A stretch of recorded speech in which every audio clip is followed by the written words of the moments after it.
Polls have opened in Japan for its upper house elections. The vote comes 2 days after former Prime Minister Shinzo Abe was assassinated while on the campaign trail for the ruling Liberal Democratic Party.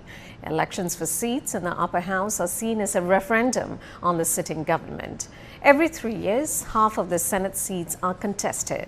This time, a total of 125 seats are up for grabs, with over 500 candidates vying for the chance to serve a 6-year term. Polls will close at 8 p.m. local time. Analysts say a strong showing at the polls by the LDP could give Prime Minister Fumio Kishida a chance to carry out his goals, which include boosting defense spending and revising Japan's pacifist constitution. And of course, we'll keep an eye on this developing story and bring you the results when we get them. The body of former Japanese Prime Minister Shinzo Abe has arrived at his home in Tokyo. The funeral is reportedly scheduled for Tuesday.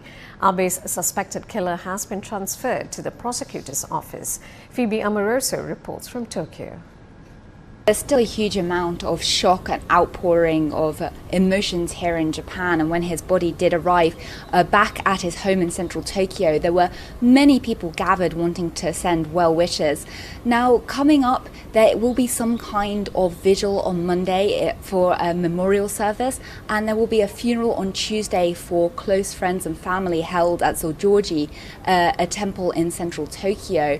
Tetsuya Yamagami, 41 years old, a resident of Nara City, and his story is a little bit confusing. There is some unspecified religious organization that he said he felt a grievance towards, and that his mother had become very absorbed in this organization and had given a lot of money in donations and had bankrupted herself. Now, there's some kind of connection, at least that Yamagami believes, that Abe had to this group. In what kind of connection we don't exactly know, but he believed Abe is associated with it, so he invented this plan to attack Abe, and there does seem to be a fair amount of forethought and planning. He has said that he went to several campaign locations where Abe was speaking ahead of this attack, and it does seem that he was planning for the opportune moment to make his move.